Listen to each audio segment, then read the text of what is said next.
Crime patrol எபிசோடோட உங்களோட host. இந்த எபிசோடுக்கு நான் உங்க எல்லாரையும் வரவேற்கிறேன். இந்த கிரைம் பேட்ரோலோட பிளாக் ஹெட்லைன்ஸோட அத்தியாயம் இது ஒரு கருப்பு அத்தியாயம்னு சொல்லலாம். உலகத்துல இருக்கிற கீழ்த்தரமான செயல்களுக்கு இது ஒரு எடுத்துக்காட்டா இருக்கும். நினைச்சாலே நெஞ்சு பதறுது. ஒரு சின்ன வயசுக்காரனுக்கு காசு சம்பாதிக்க ரொம்ப அவசரம். அதனாலதான் அப்படி ஒரு சம்பவத்துக்கு ஒத்துழைப்பு கொடுத்திருக்கான். அது அவனை எங்கேயோ கொண்டு போய் விட்டுடுச்சு. இப்ப கேள்வி என்னன்னா, எந்த மருந்து மாத்திரையும் இல்லாம வாழ்க்கைக்கும் ஆரோக்கியத்துக்கும்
சார். ஓகே, நீங்க உள்ள போலாம். Thank you.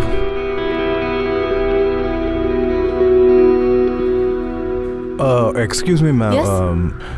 இது உங்களுக்காக தான். Thank you.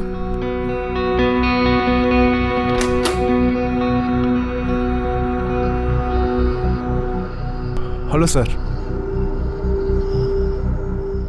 சார், அது இந்த தடவை அந்த மல்டிவிட்டமின் ப்ரிஸ்கிரிப்ஷனுக்கான லிஸ்ட் இன்னும் கம்ப்ளீட் ஆகல சார். திடீர்னு ஏசிக்கு என்னாச்சுன்னு தெரியல, ஒரு மாதிரி சவுண்ட் வருது. நேற்று நல்லா இருந்தது. புதுசாக வாங்கி ஃபிக்ஸ் பண்ணிடலாம் சார், நீங்கள் ஒன்றும் டென்ஷன் ஆகாதீங்க. கம்பெனி உங்களுக்கு இதுக்கான ஸ்பெஷல் பெனிஃபிட்டை தரேன்னு சொல்லியிருக்காங்க சார். நீங்கள் எனக்கு கொஞ்சம் உதவி மட்டும் செய்யுங்க. கம்பெனி உங்களை ரொம்ப சந்தோஷமாக வச்சுருக்கோம். ஒரு நிமிஷம் இருங்க. சந்தோஷத்துக்காக கடமையாற்றும் விஷயத்துல காம்ப்ரமைஸ் ஆகிறது தப்பு. கடமையை விட்டு கொடுத்து கிடைக்கிற அந்த சந்தோஷமானது கொஞ்ச நேரம் விருந்தாளியா இருந்துட்டு போயிடும். அப்புறம் வாழ்நாள் முழுக்க நாம இதுக்காக கண்ணீர் விட வேண்டியதாயிடும். இதுக்கான தண்டனை தப்பு செய்யறவனுக்கு மட்டும் கிடைக்கிறது இல்ல, அவனை சேர்ந்தவங்களுக்கும் அக்கம் பக்கத்துக்காரங்களுக்கும் ஏன் சொந்தக்காரங்களுக்கு கூட அவனை ரொம்ப நேசிக்கிறவங்களுக்கும் அது விபரீதமா மாறிடும்.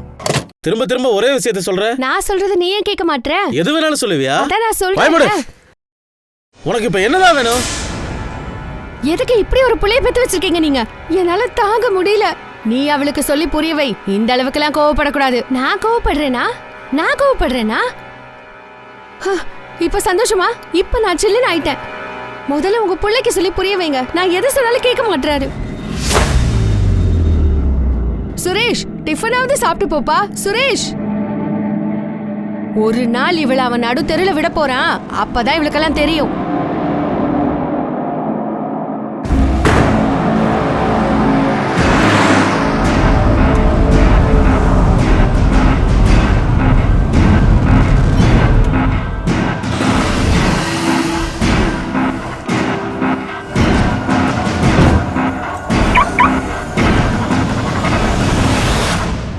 வக்கீல் சார், அடுத்த ஹியரிங் பத்தி உங்ககிட்ட ஏதாவது அப்டேட்ஸ் இருக்கா? இருக்கு, இங்க பாருங்க.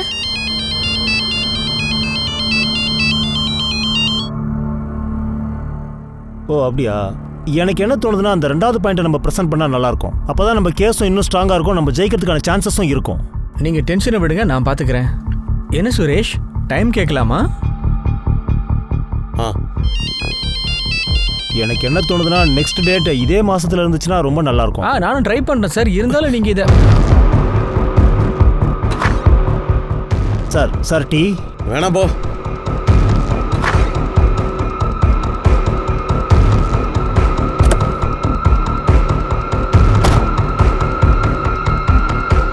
மீட்டிங்ல இருந்து பாதியிலே கிளம்பிட்டாரு. ஆமா, இங்க இருந்து போயிட்டாரு.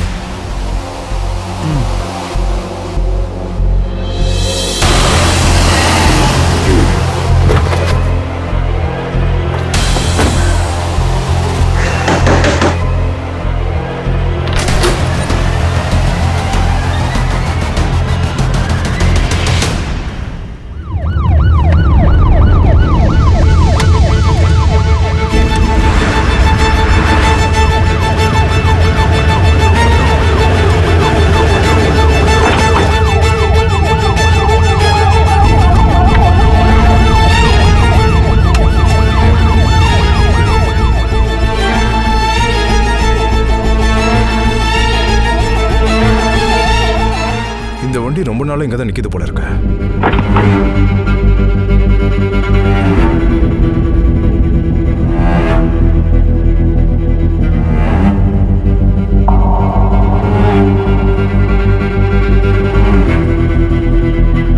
ஏதாவது கிடைச்சதா?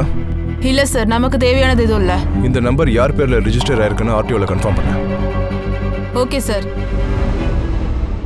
ஓகே சரி.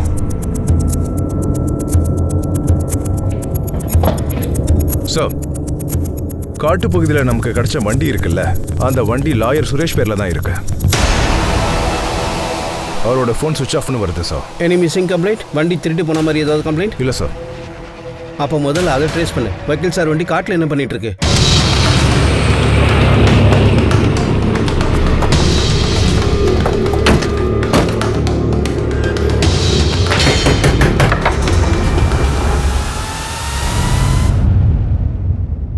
மிஸ்ஸஸ் ரேட்கர்? ஓ ஓ, அவங்க யாரு? அவ நேஹா, என் தங்கச்சி பொண்ணு. இங்க தான் தங்கி இருக்கா. சுரேஷ் ரேட்கர் உங்களோட? அவன் என் பையன்தான். என்னாச்சு? அதை தான் நான் உங்ககிட்ட கேட்கலான்னு வந்திருக்கோம். சிட்டிக்கு வெளியில இருந்து அவரோட வண்டி கிடைச்சிருக்கு. வண்டி கிடைச்சிருக்கா? அவன் நல்லா தானே இருக்கான். அதை தெரிஞ்சுக்க தான் நாங்களே இங்க வந்திருக்கோம். அவன் கடந்த 5 நாளா வீட்டுக்கு வரவே இல்லை, ஃபோனும் பண்ணல. நான் நினைச்சேன் அவன் வேலை விஷயமா நாசிக் பூனே போயிருக்கான். கொஞ்ச நாளா உங்க புள்ள வீட்டுக்கும் வரல, அவன் காலும் பண்ணல, நீங்களும் அவனை தேடி கண்டுபிடிக்க முயற்சியும் பண்ணல. அவன் மிஸ்ஸிங்கை பத்தி நீங்க போலீஸ் கிட்ட கம்ப்ளைண்ட்டும் பண்ணல. அவர் உங்ககிட்ட சொல்லிட்டு தானே போயிருப்பாரு. இந்த காலத்து பசங்க அம்மா கிட்ட என்னத்த சொல்லிட்டு போறாங்க? கல்யாணம் ஆயிடுச்சு, பக்கத்துல அழகான பொண்டாட்டி இருக்கான்னா அம்மா நிலைமை அவ்வளவுதான். எனக்கு நல்லா தெரியும். அவ பண்ண டார்ச்சர்ல தான் அவன் வீட்டை விட்டு ஓடிட்டான் போல. என் புள்ள ரொம்ப பொறுப்பானவன். என் புருஷன் போனதுக்கு அப்புறம் எல்லா பொறுப்பையும் அவன் தான் பாத்துக்கிறான். அப்புறம் பிசினஸ கூட வேற லெவல்ல கொண்டு போயிட்டான். அப்புறம் என் மருமக எப்ப பார்த்தாலும் அவனை படுத்துறது, எப்ப பார்த்தாலும் அவ அண்ணன் தம்பின்னு சுத்த வேண்டியது. அவளுக்கு தான் 2 அண்ணன் தம்பி இருக்காங்களே, அவளுக்கு கல்யாணம் பண்ணி வைக்க வேண்டியது கூட ஏன்? சுரேஷ் இந்த வீட்ல இருந்து என்னைக்கு போனாரோ அன்னைக்கு வீட்ல ஏதாவது பிரச்சனையா? அன்னைக்கு காலையிலேயே கச்சேரி ஆரம்பிச்சிட்டாளே. நேஹா கிட்ட சண்டைக்கு வந்துட்டா. நேஹா அம்மா கிட்ட நீ பேசுறியா இல்ல நான் பேசுவா? ஏன், என்ன பிரச்சனை? அவனெல்லாம் எந்த பொண்ணு கல்யாணம் பண்ணிக்குவா? எப்போ பார்த்தாலும் டென்ஷன், ஒழுங்கா வேலைக்கும் போகிறதில்ல. ஒவ்வொரு மாதமும் ஒவ்வொரு புது வேலைக்கு போகிறான். என்னங்க சொல்றீங்க நீங்க? அவன் என்னோட தம்பி, அவனுக்கு பேட் டைம் போயிட்டு இருக்கு. நீ நேஹா கிட்ட இதை பற்றி எதுவும் கேட்டியா? நேஹா கிட்ட பேச என்ன இருக்கு? அவன் நம்ம வீட்டுல நம்ம இடத்துல தங்கிட்டு இருக்கா. போது நிறுத்து. நேஹா, நீ இவ தம்பிய கல்யாணம் பண்ணிக்கிறதுக்கு பதிலா செத்து போயிடலாம்.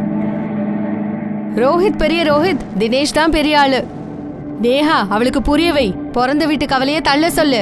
புகுந்த வீட்டுக்கு வந்துட்டால, புருஷனையும் அவ குடும்பத்தையும் பார்க்க சொல்லு.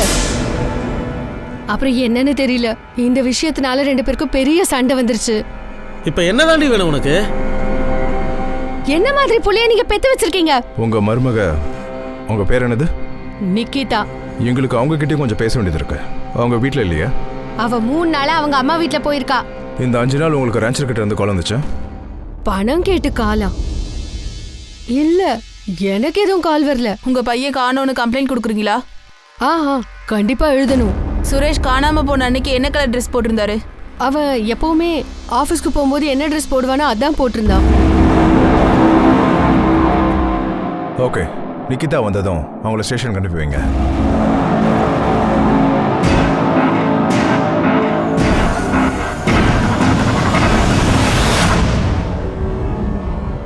சார், இதுதான் சுரேஷ் போட்டோ. எனக்கு அதை ஃபார்வர்ட் பண்ணுங்க. ஓகே. உங்களுக்கும் சுரேஷ்க்கும் எப்படி கல்யாணம் ஆச்சு? அவர் உங்களை விட வயசுல ரொம்ப பெரியவராச்சே. அவர் என்ன பல தடவை அவரோட ஆபீஸ் பக்கத்துல வச்சு பார்த்திருக்காரு. அப்புறம் கல்யாணத்துக்காக ப்ரப்போஸ் பண்ணாரு. இவங்க 2 பேரும்? இவரு என்னோட அண்ணன் ரோஹித், அப்புறம் தினேஷ். உங்க மாமியார் சொன்னாங்க நீங்க புருஷன் கூட எப்பவும் சண்டை போறதுனால அவர் வீட்டை விட்டு வெளியே போயிட்டாரா? சண்டை போட்டது உண்மைதான். ஆனா வீட்டை விட்டு வெளியே போறதுக்குலாம் எதுவும் நடக்கல. அவர் வந்துருவாரு. அப்புறம் சார், எந்த வீட்டில் தான் ஹஸ்பண்ட் அண்ட் ஒய்ஃப்குள்ள சண்டை வரல? சார், சுரேஷோட கசன் சிஸ்டர் நேஹா எங்க வீட்டுல எங்களோட தான் தங்கி இருக்கா. ரோஹித் அண்ணா ரொம்ப நல்லவரு. என்ன இப்ப வேலையில சின்ன சின்ன பிரச்சனைகள், டைம் இப்ப கொஞ்சம் சரியில்லை. அவங்க 2 பேருக்கும் கல்யாணம் ஆயிடுச்சுன்னா எல்லாமே சரியாயிடும்.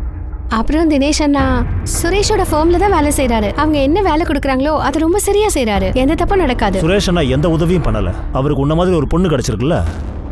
உங்க மாமியார் தான் சொன்னாங்க பெட்ரூமுக்கு போனதும் உங்க சண்டை இன்னும் பெருசாயிடுச்சா? சார், அது என்னோட பர்சனல் மேட்டர். உங்க புருஷன் கடந்த 5 நாளா மிஸ்ஸிங். அவரோட வண்டி காட்டு பகுதியில் கிடைச்சிருக்கு. இப்ப அது பர்சனல் கிடையாது, ஒரு மிஸ்ஸிங் பர்சன் கேஸ். மேடம், அப்படி எதுவுமே நடக்கல. அவர் என்னையும் வீட்டையும் விட்டுட்டு போற அளவுக்கு எதுவும் நடக்கல. அவர் வந்துருவாரு. உங்களுக்கு ஏதாவது கால் வந்துச்சா? ஐ மீன் பணம் கேட்டு ஏதாவது கால்? இல்ல எனக்கு எந்த காலும் வரல. ஆனா அத்தைக்கு வந்திருக்கான்னு எனக்கு எதுவும் தெரியல. சுரேஷ் எதையாவது நினச்சி டென்ஷனாக இருந்தாரா? ஏதாவது ப்ராப்ளம் இருந்துச்சா? ஆமாம் சார். அது அபிஜித் லாயர் சார், அவரோட பிஸ்னஸ் பார்ட்னர். மீட்டிங்ல இருந்து பாதியிலே கிளம்பிட்டாரு. ஆமா, இங்க இருந்து போயிட்டாரு. சரி, ஓகே, நீங்கள் எல்லாரும் இப்போ போகலாம். இதை மிஸ்ஸிங் கம்ப்ளைண்ட்டாக எடுத்துக்கிட்டு நாங்கள் எங்கள் விசாரணையை ஆரம்பிக்கிறோம். Thank you sir. திடீர்னு அந்த ஆள் காணாமல் போய் 5 நாள் ஆகுது. வீட்டில் இருக்கிற பொம்பளைங்க அதை பெருசாக கண்டுக்கவே இல்லை. சார், ஃபாரன்சிக் ரிப்போர்ட் படி பார்த்தா வண்டிக்குள்ள அடிதடி, ரத்தக்கரை அது மாதிரி எதுவுமே இல்லை. வண்டி டேமேஜ் ஆன காரணமும் இதுவும் தெரியல.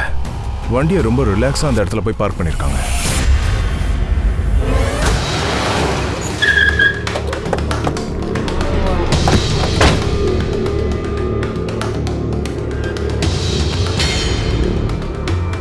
அபிஜித் நாயக் சார் அந்த பக்கம் இருப்பாங்க.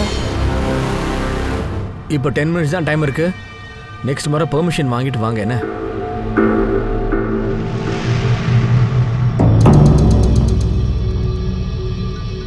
சுரேஷ் எங்க போனாலும் தெரியாதுங்க. நீங்கள் அவரை தேடி கண்டுபிடிக்க முயற்சி பண்ணலையா? கொஞ்ச நாளாவே அவன் பிஹேவியரே வேற மாதிரி இருக்கு சார். அவன்கிட்ட கேள்வி கேட்கறதே நிறுத்திட்டேன். எங்களுக்கு அவரோட வண்டி ஒரு காட்டு பகுதியிலிருந்து கிடச்சிருக்கு. அவரை கடந்த 5 நாளாக ஆளை காணோம். அவர் அம்மாவுக்கோ மனைவிக்கோ எந்த ஃபோனும் வரல, மெசேஜும் வரல. அவங்களும் அவரை காணோன்னு தேட முயற்சியே பண்ணல. நீங்களும் முயற்சி பண்ணாமல் இருக்கீங்க. அப்போ நீங்களும் முயற்சி பண்ணாதீங்க. யாரும் கம்ப்ளைண்ட் கொடுக்கலன்னா என்ன சார், கவலையே இல்லையே. சுரேஷோட அம்மா அவரை கண்டுபிடிங்கன்னு கம்ப்ளைண்ட் பண்ணியிருக்காங்க. நாங்கள் என்ன வேலை செய்யணும்னு நீங்கள் சொல்லாதீங்க. அப்புறம் நீங்கள் என்ன வேலை செய்யணும்னு நாங்கள் சொல்ல வேண்டியிருக்கோம்.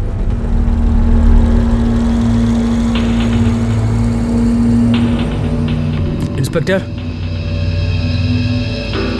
2 நாளைக்கு முன்னாடி ஒரு கால் வந்துச்சு. அட்வொகேட் அபிஜித் பேசுகிறேன். அந்த சுரேஷ் என்கிட்ட தான் இருக்கான். அவனை உயிரோட பார்க்கணுன்னா 25 லட்ச ரூபாய் ரெடி பண்ணுங்க. உங்களுக்கு ஒரு கிட்னாப்பர் கால் பண்ணியிருக்கான். ஆனால் நீங்கள் யார்கிட்டையும் சொல்லாமல் இருக்கீங்க. கிட்னாப்பர் எதுக்காக உங்களுக்கு கால் பண்ணணும்? நானும் அதே தான் கேட்டேன். எதுக்காக எனக்கு கால் பண்ணுறேன்? எனக்கு லேடிஸ் கிட்ட பேசுகிற பழக்கம் இல்லை. ஆனால் எனக்கும் அதுக்கு என்ன சம்மந்தம்? நீ அவனோட பார்ட்னர் தானே, நீ தான் பணத்தை ரெடி பண்ணி கொடுக்கணும். ஏய், இங்க இங்க இங்க பாரு, நீ தப்பா புரிஞ்சுட்டு பேசுற. எனக்கும் அதுக்கும். ஏய், பணத்தை ரெடி பண்ணுறா, நான் மறுபடியும் கால் பண்ணுவேன். ஹலோ, நான் சொல்லிட்டேன் எந்த பணமும் தரமாட்டேன்னு. எனக்கும் அவனுக்கு எந்த சம்மந்தமும் இல்லை. பங்கஜ் சார், முதல்ல இந்த அபிஜித்துக்கு தான் கிட்னாப்பர்கிட்ட கால் வந்திருக்கு. அந்த காலை ட்ரேஸ் பண்ணு. இந்த கேஸ் ரொம்பவே விசித்திரமாக இருக்குது. சுரேஷ் காணாமல் போயிருக்கான், யாருக்கும் எந்த கவலையும் இல்லை. பொம்பளைங்க ஆளாளுக்கு சண்டை போடுறாங்க. பார்ட்னர் அவ்வளோ செல்ஃபிஸாக இருக்கான். கிட்னாப்பர்கிட்ட கால் வந்தால் யாராவது இவ்வளோ சுலபமாக எடுத்துக்குவாங்களா? ஒருவேளை கிட்னாப்பர்கிட்ட வந்த கால் அபிஜித்தோட சதி வேலையாக இருக்கலாம்ல. 25 லட்சம் வாங்கலாம்னு நினச்சிருப்பானோ? கேம் பிளேயராகவும் இருக்கலாம்ல. இவன் மொத்த ஜாதகத்தையும் கலெக்ட் பண்ணு. சுரேஷோட கால் ரெக்கார்ட்ஸ் எல்லாம் கலெக்ட் பண்ணு. அந்த ரிப்போர்ட்டோட ஸ்டேட்டஸ் என்னாச்சு? உறவுகள் ஒருத்தருக்கு ஒருத்தர் உயிரை கொடுத்து காப்பாற்ற வேண்டியவங்க உயிரையே எடுக்க துணிஞ்சிட்டாங்க. சுரேஷோட உறவு ரொம்ப வித்தியாசமா இருக்கு. அவனோட அம்மா, அவனுடைய மனைவி தன்னுடைய திமிரான செயலால இவன் காணாம போனதுக்கு அப்புறம் கூட இவனை யாரும் தேடவும் இல்ல, இவன் மேல அக்கறை செலுத்தவும் இல்ல. தேடி கண்டுபிடிக்க முயற்சி கூட பண்ணலன்னா பாருங்க. அவன் பார்ட்னரும் அதே தானே பண்ணான். ஆனா ஏன் அப்படி? சுரேஷ் இவங்க யாருக்குமே தேவையில்லையா? இல்ல சுரேஷ் இவங்க எல்லாரையும் வெறுத்து ஒதுக்கிட்டானா? ஒருவேளை வேண்டான்னு முடிவெடுத்துட்டானா? இல்ல அவனையும் எங்கேயாவது ஓடி?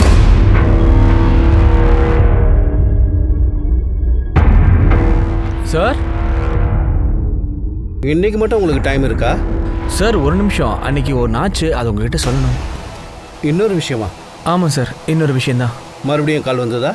இல்லை சார். இங்கே பாரு தினேஷ், இதெல்லாம் என்னால் பண்ண முடியாது. இந்த பேப்பர்ஸ் யாருக்கு வேணும்? சார், நிகிதாவுக்கு தான் வேணும், வேற யாருக்கு? என்னைய சொல்கிறேன், நிகிதாக்கு டிவோர்ஸா? ஏன் சார், அவள் டிவோர்ஸ் பண்ணணும்னு நினைக்கிறா, அதனால தான். அவள் என்ன சொன்னானா, இந்த விஷயத்தை பற்றி மாமாக்கு எதுவும் தெரியக்கூடாதுன்னு சொல்லியிருக்கா. நிகிதா டிவோர்ஸ் பேப்பர் கேட்டாளா? எஸ், அவள் ஃபேமிலி மெம்பர்ஸ் எல்லாருக்கும் தெரியும். இதுக்காக தான் அவளை வச்சு பணம் பறிக்க பார்க்குறாங்க. இந்த இன்ஃபர்மேஷன் ஃபால்ஸ் இல்லையா வக்கீல் சார்? ஆனால் சார், நிகிதா டைவர்ஸை பற்றி எதுவும் சொல்லவே இல்லையே.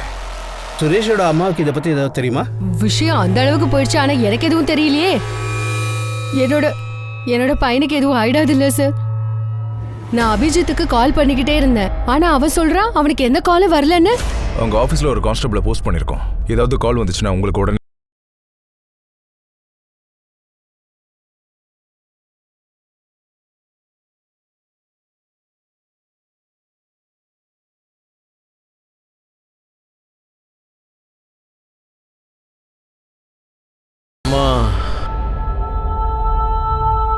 அம்மா.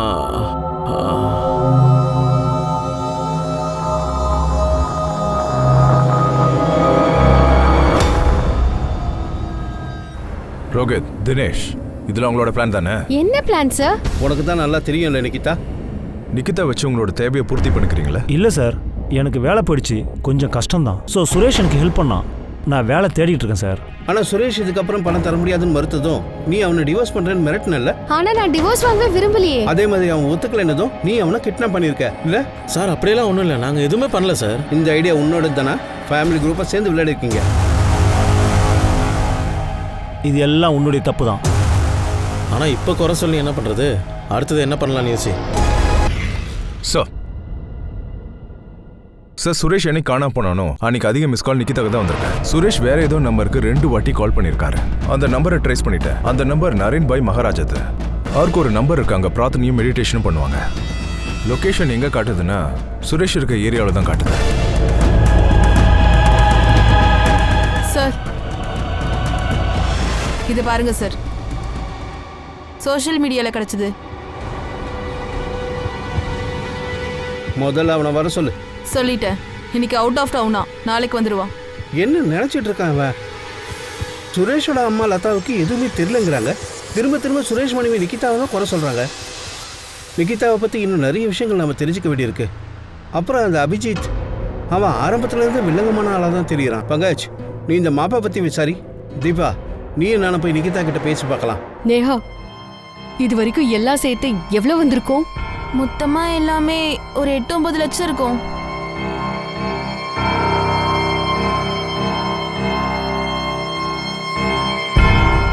சார் நீங்க ஒன்றும் கவலையே படாதீங்க சார், ஃப்ரீயா இருங்க. அடுத்த டேட்டுக்குள்ள கேஸை முடிச்சிடலாம். ஒரு நிமிஷம். ஹலோ ஹலோ அபிஜித், நான் தான்ப்பா சுரேஷோட அம்மா பேசுறேன். சொல்லுங்க, என்ன திடீர்னு கால் பண்ணிருக்கீங்க? மறுபடியும் யாராவது உனக்கு கால் பண்ணாங்களாப்பா? அதாவது அது வந்து அந்த கிட்னாப்பர்ஸ் யாராவது? இல்லம்மா, இது வரைக்கும் கால் வரல. கால் வந்திருந்துச்சுன்னா நானே உங்களுக்கு சொல்லியிருப்பேனேம்மா. நானும் கால்க்காக தான் காத்திருக்கேன். நான் இப்போ இங்க ஒரு மீட்டிங்ல இருக்கேன், திரும்ப கூப்பிடுறேன். அபிஜித், நான் உங்ககிட்ட இன்னொரு விஷயம் சொல்லணும். அது வந்து பணத்தை ரெடி பண்ண சொல்லியிருந்தேன்ல, அது ரெடி ஆயிடுச்சா? இங்க பாருங்கம்மா, பணம் நம்ம கூப்பிடும்போது எதிர்க்க வந்து நிக்காதுமா. நானும் அரேஞ்ச்மெண்ட்ஸ் பண்ணிக்கிட்டு தான் இருக்கேன். நீங்க தப்பா நினைக்காதீங்க. சுரேஷ் பார்ட்னர்ன்ற பேர்ல ஆஃபீஸ்ல சும்மா தான் உட்காந்துட்டு இருந்தான். மீட்டிங்ஸ், கோர்ட் கேஸ் எல்லாத்தையுமே நான் தான் பார்த்துட்டு இருந்தேன். பிசினஸ்ல பணம் கம்மியா தான் வந்துட்டு இருக்கு. முடிஞ்ச அளவுக்கு நான் கொடுக்குறேன், நீங்க என்ன மட்டும் நம்ப வேண்டாம். ஆனா பாருப்பா, அது அந்த ஃபோம் சுரேஷோட தானப்பா? ஆமாமா, எல்லாம் உங்களுது தான். ஆனா அக்கௌண்ட்ல பணம் இருக்கணுமேம்மா. நான் பாக்குறேன், இப்ப மீட்டிங்ல இருக்கேன், அப்புறமா கூப்பிடுறேன். இங்க பாரு அபிஜித், நீ இப்படி. ஹலோ,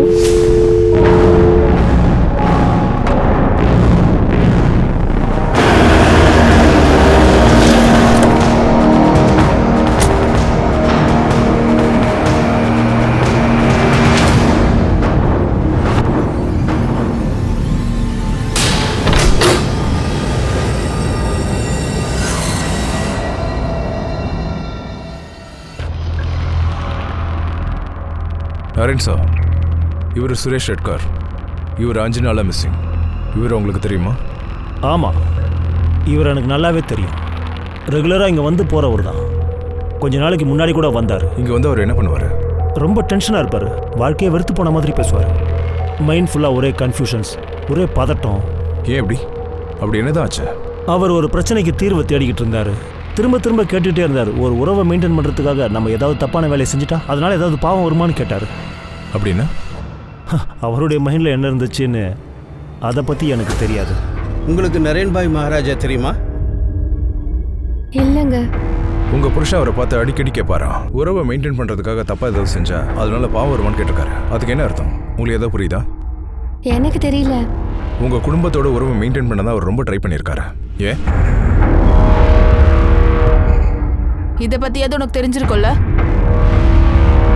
எங்களுக்குள்ள அந்த மாதிரி எதுவும் இல்லை. நாங்கள் கொஞ்ச நாள் ஒன்றா இருந்தோம், அவ்வளோதான். ஆனால் இதை பார்த்தா அப்படி தோணவே இல்லையே. பழைய காதலன் திரும்ப வந்துட்டான், சுரேஷ் நடுவில் வந்து மாட்டிக்கிட்டான். அதனால அவனை உங்கள் வழியிலிருந்து விளக்கலான்னு எல்லாரும் பிளான் பண்ணிங்கல்ல? நீங்கள் என்ன சார் சொல்கிறீங்க? எங்களுக்குள்ள அந்த மாதிரி எதுவும் இல்லை. எனக்கும் சுரேஷ்க்கும் நடுவில் ரிலேஷன்ஷிப் ரொம்ப நல்லா இருந்துச்சு. அதே மாதிரி நீ டிவோர்ஸ்க்கு அப்ளை பண்ணல? அப்படி சொல்லி நான் அவரை மிரட்ட பார்த்தேன். எதுக்காக? அதாவது என் பேச்சு அவர் கேட்கணும். உனக்கும் நிகிதாக்கும் அஃபேர் இருந்துச்சுல, கல்யாணத்துக்கு அப்புறம் கடந்த சில நாட்டில் மறுபடியும் ஆரம்பிச்சிருக்கல்ல.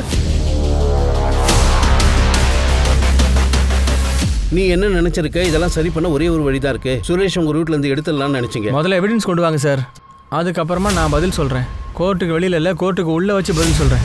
நான் நிகிதாவை வேணா மீட் பண்றேன், ஆனா எனக்கும் ஏற்கனவே கல்யாணம் ஆயிடுச்சு sir. My wife is beautiful than Nikita. நீங்க பாரு அபிஜித், எனக்காக இதை மட்டும் செய், நான் அப்புறம் உங்ககிட்ட கண்டிப்பா எதுவுமே கேட்க மாட்டேன். இங்க பாரு, இந்த ஃபார்ம்ல கோல்மால் வேலையெல்லாம் பண்ண முடியாது. அண்ட் ஒன் மோர் திங், இந்த ஃபார்ம் உன் ஹஸ்பண்ட் பேர்ல தான் நடந்துகிட்டு இருக்கு, என் பேர்ல இல்ல. அபிஜித், எனக்காக நீ இது கூட செய்ய மாட்டியா? அவன் அந்த வேலையை செஞ்சிடறேன்னு தான் சொல்லியிருக்கான். ஆனா எப்போ? உனக்கு என்ன அவ்வளவு அவசரம்? ஒரு வேலை தான் சொன்னோம், எத்தனை மாசம் ஆச்சு? சைட்ல நிப்பாட்டு, நான் இறங்கணும்.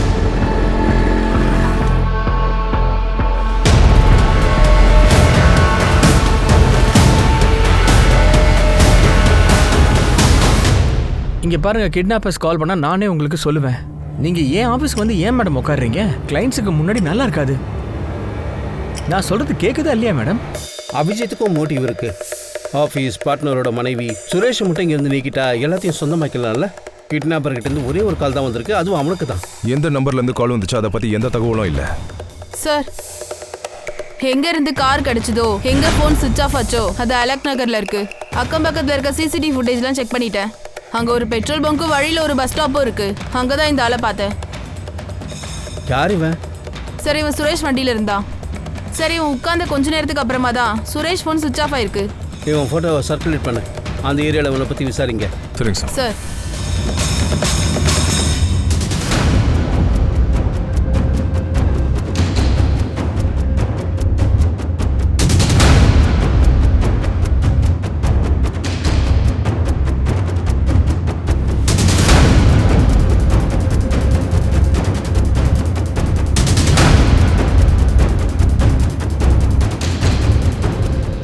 போலீஸ் அந்த தேர்ட் பர்சனை கண்டுபிடிக்க எவ்வளவோ முயற்சிகள் எடுத்தாங்க. ஆனா அப்ப வரைக்கும் போலீஸுக்கு என்ன சந்தேகம் இருந்துச்சுன்னா, விக்டிம்க்கு எதிராக எந்த ஒரு எவிடன்ஸும் இல்லாம இருக்கிறது. காவல்துறையும் அடையாளம்லாம் ஒன்றும் தெரியலன்னு சொல்லிட்டாங்க. ஒருவேளை தெரிஞ்சிருந்தும் தெரியலன்னு சொல்லி மழுப்பிட்டாங்களா? காவல்துறைக்கு எந்த வழியும் தெரியல. காத்திருப்புக்கு அப்புறமா காவல்துறைக்கு ஒரு க்ளூ மட்டும் கிடைச்சது. அது இந்த கேஸை திடீர்னு தலைகீழா புரட்டி போட்டுடுச்சு. வீட்டுல சண்டை போட்டுட்டு வெளியில போன சுரேஷ் ரொம்ப நாளா காணவே காணும். யாருக்குமே இந்த தகவலும் தெரியல. சுரேஷ் எங்க போனானே தெரியல. ஒருவேளை மாயமா மறைஞ்சிட்டானா? இந்த ஆளை பார்த்துருக்கீங்களா? இது உங்களுக்காக தான். தேங்க்யூ. கம்பெனி உங்களை சந்தோஷமா வச்சிருக்கோம். இவரு மெடிக்கல் ரெப்ரசன்டேட்டிவ் ஆச்சே, இங்க அடிக்கடி வருவாரு. மெடிக்கல் ரேப்பா? ஆமா சார், அவன் பேர் யஷ். அவன் ஒர்க்கிங் பண்ற ஏரியா அது. ஆமா சார், நான் இவர்கிட்ட லிஃப்ட் கேட்டேன். ஆதர்ஷ் நகர்ல இருந்து கோயில் நகர் கிட்ட. இந்த ஆள் அன்னையிலேருந்து மிஸ்ஸிங், கிட்னாப் பண்ணியிருக்காங்க. இவர் பேர் சுரேஷ். அவன் நீங்க தங்கி இருக்க? ஓகே எனக்கு. அப்போ ஆதர்ஷ் நகர் எதுக்கு போனேன்? சார் ஆக்சுவலி நான் ஒரு எம்ஆர். ஸோ அது சம்மந்தமாக டாக்டர்கிட்ட ஒரு மீட்டிங் இருந்துச்சு. அதனால தான் நான் ஆதர்ஷ் நகர் போனேன். நீங்கள் வேணால் டாக்டர்கிட்ட ஃபோன் பண்ணி கேளுங்களேன், அங்கே ஒரு கிளினிக் இருக்கு. திரும்ப வரும்போது நான் ரொம்ப நேரமாக பஸ்ஸுக்காக வெயிட் பண்ணிக்கிட்டு இருந்தேன். பஸ் எதுவும் வரல, அதனால தான் அவர்கிட்ட நான் லிஃப்ட் கேட்டேன்.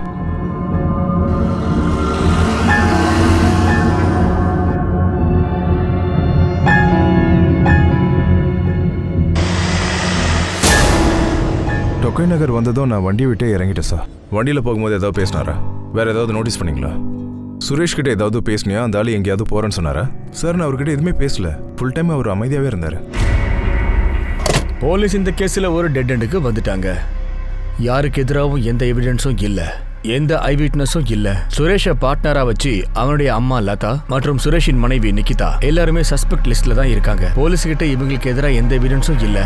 ஆனா யஷை பத்தி கேட்டீங்கன்னா அதுக்கு வாய்ப்பு இருக்கலாம். யஷ் எதிர்பாராம தப்பான இடத்துல தப்பான ஆளுங்க கிட்ட சேர்ந்துட்டான். ஆனா அவன் தான் சுரேஷை கடைசியா பார்த்த ஒரு நபர். சோ அவனும் இப்போ சந்தேக லிஸ்ட்ல வந்துட்டான். போலீஸ் அவனை கண்காணிக்கவும் ஆரம்பிச்சிட்டாங்க.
டாக்டர் கவுங்கர் எங்க இருக்காரு?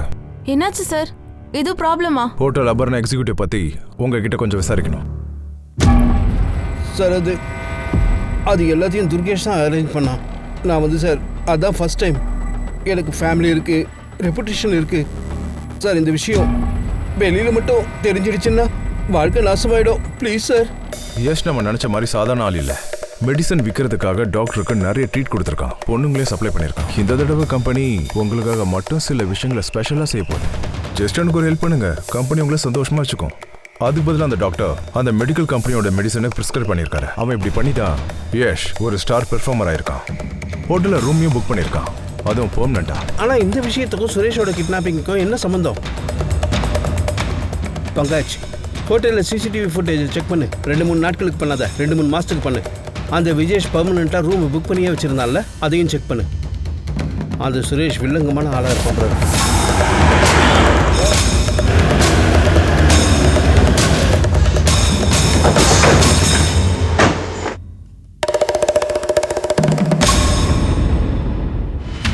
இந்த ஆள் இங்கே வருவானா? ஆமாம் சார். இவன் எந்த ரூமில் தங்கியிருக்கானோ அந்த சாவி கொடுங்க. ஓகே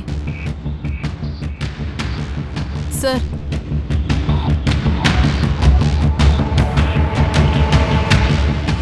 இந்த கேமரா வேலை செய்தா? ஆமாம் சார். அதோட ஃபுட்டேஜ் எங்களுக்கு வேணும்.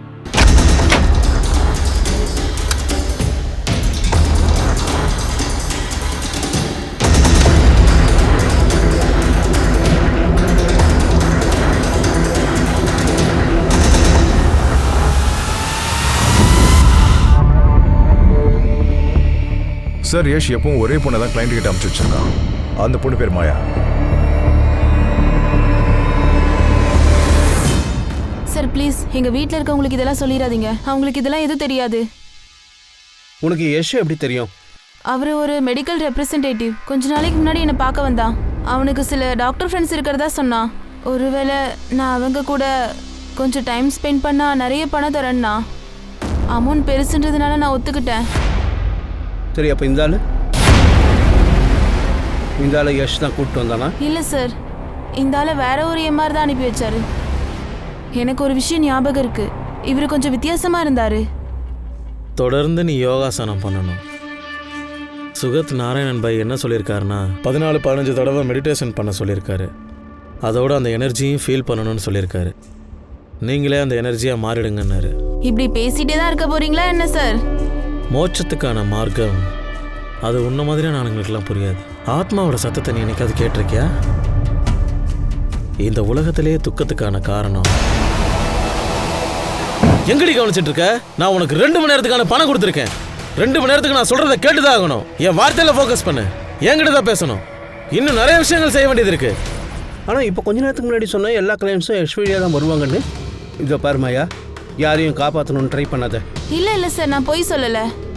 யஷ்க்கு முன்னாடி இன்னொரு எம்ஆர் இருந்தான். ஆக்சுவலி அவன் தான் யஷ் எனக்கு இன்ட்ரோ பண்ணான்.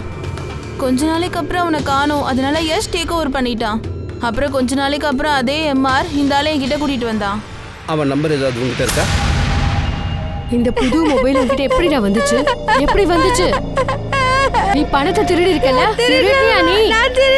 என்னடா உங்க அப்பன் ஜெயில கிடக்குறான், நீயும் ஜெயிலுக்கே போடா. நீ இப்படி எல்லாம் சொன்னா கேட்க மாட்டேன். எந்திரிடா, எந்திரி, வாடா, வா என் கூட.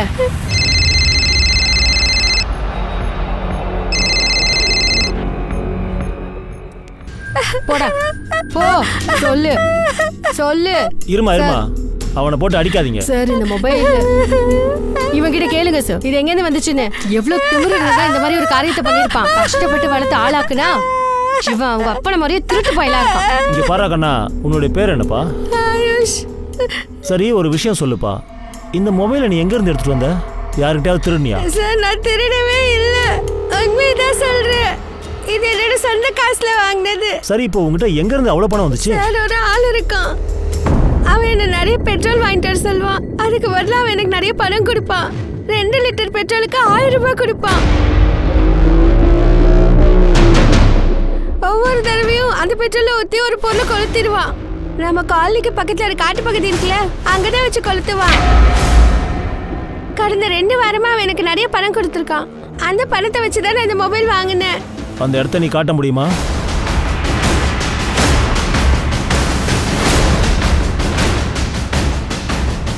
எந்த இடம் தம்பி? அது அந்த இடத்துல.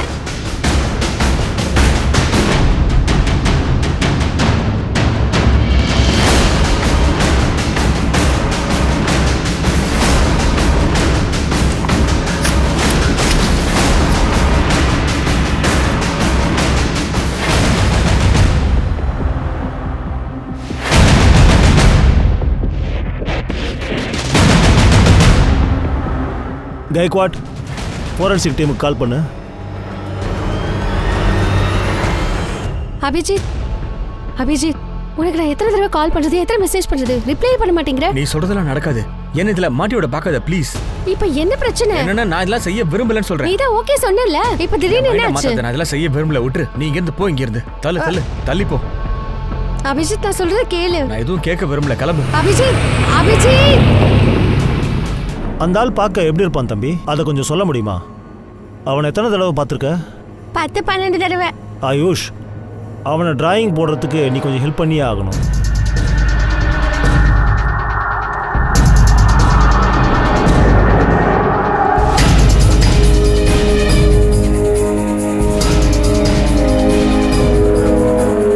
சார், கிராந்தி சௌக் போலீஸ் ஸ்டேஷனில் ஒரு விசாரணை போயிட்டு இருக்கு. இந்த ஆளோட ஸ்கெட்சை ரெடி பண்ணியிருக்காங்க.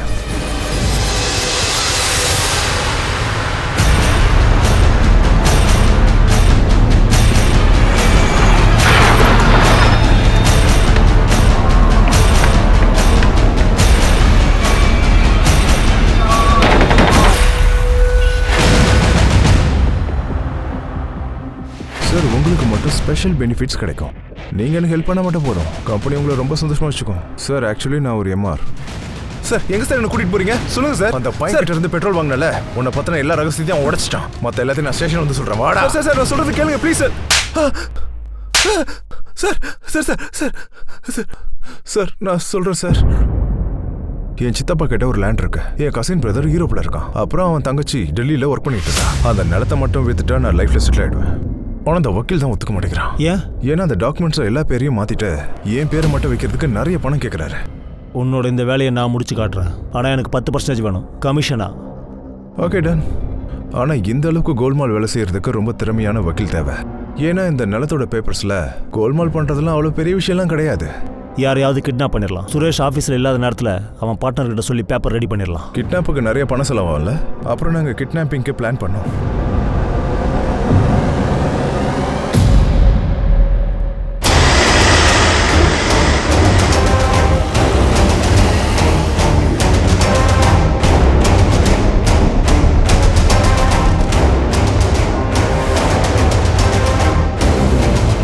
சுரேஷ், சுரேஷ்,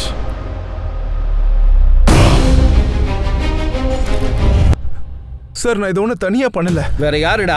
எல்லா பிளானும் அவனோடது.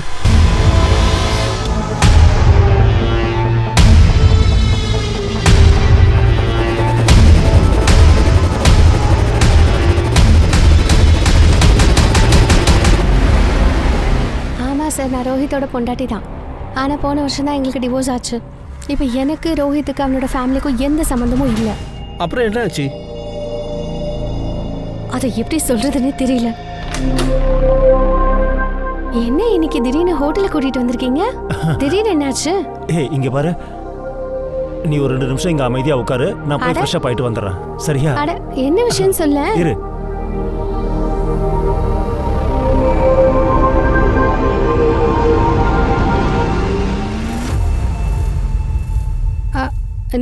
நீங்க யாரு? அட, எதுக்கு சும்மா வெக்கப்படுறீங்க? இங்க பாரு, என்கிட்ட வராத. அட, எதுக்கு சும்மா டென்ஷன் ஆயிட்டு? என்னடா விளையாடுற? ரோஹித், ரோஹித், ரோஹித், ரோஹித். ஏய் ரோஹித், நீ அவகிட்ட சொல்லலையா? என் டைம் ஏன் இப்படி வேஸ்ட் பண்ற? எனக்கு ஒரு 2 நிமிஷம் டைம் கொடுங்க, நான் உங்ககிட்ட சொல்லி புரிய வைக்கிறேன். ரோஹித், பாரு, நான் சொல்றத கொஞ்சம் கேளு ஷில்பா. அவர் ஒரு பெரிய டாக்டர், நம்ம கேட்கறதெல்லாம் செய்வாரு. நீ கொஞ்ச நேரம் இவர் கூட அட்ஜஸ்ட் பண்ணா மட்டும் போதும்.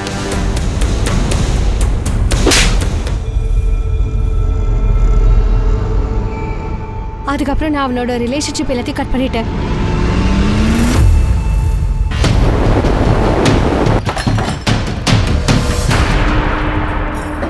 சார், வாடா.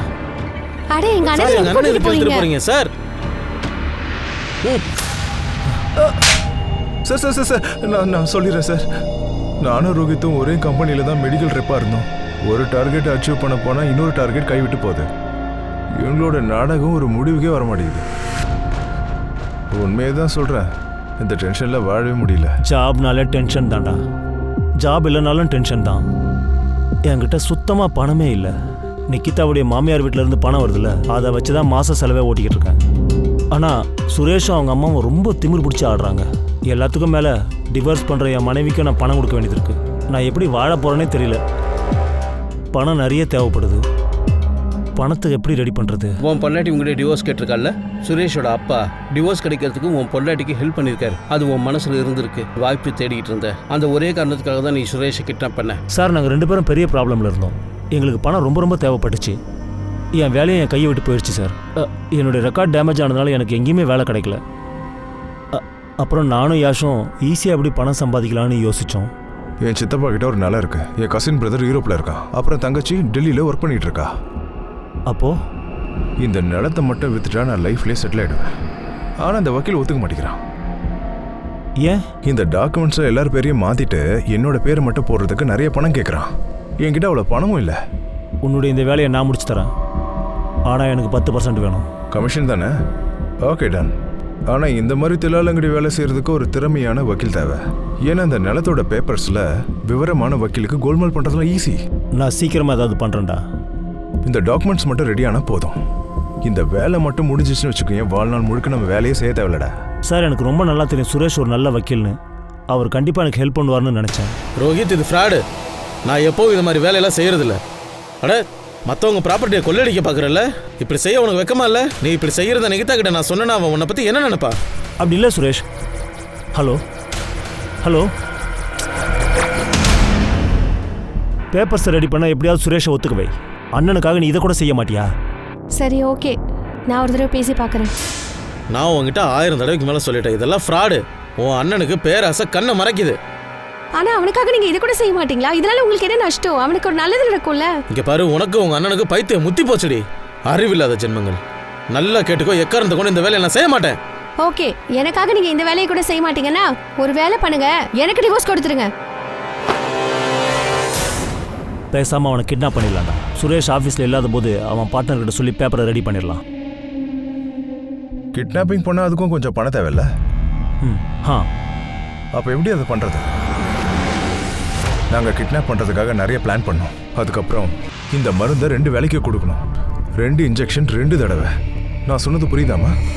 நண்பா, அவங்க செஞ்சிருவாங்கல்ல? அட, நீ டென்ஷன் ஆகாதப்பா, அவங்க செஞ்சிருவாங்க. அம்மா, 2 இன்ஜெக்ஷன் 2 தடவை. சரியா? இந்த பொடி வா.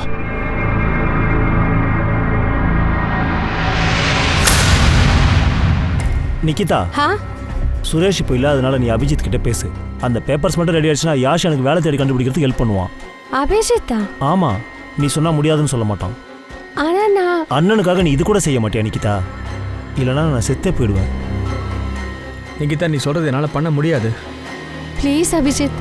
இந்த படத்தால எனக்கு என்ன லாபம்? விஷயம் சுரேஷுக்கு தெரிஞ்ச பெரிய பிரச்சனை ஆயிடும். உனக்கே தெரியும், அவன் என் சீனியர் பார்ட்னர். இப்பதான் அவன் இல்லல்ல. ஆனா வந்துருவானே. ரேன்சம் எங்களுக்கு கிடைக்கணும் ரொம்ப எதிர்பார்த்தோம். ஆனா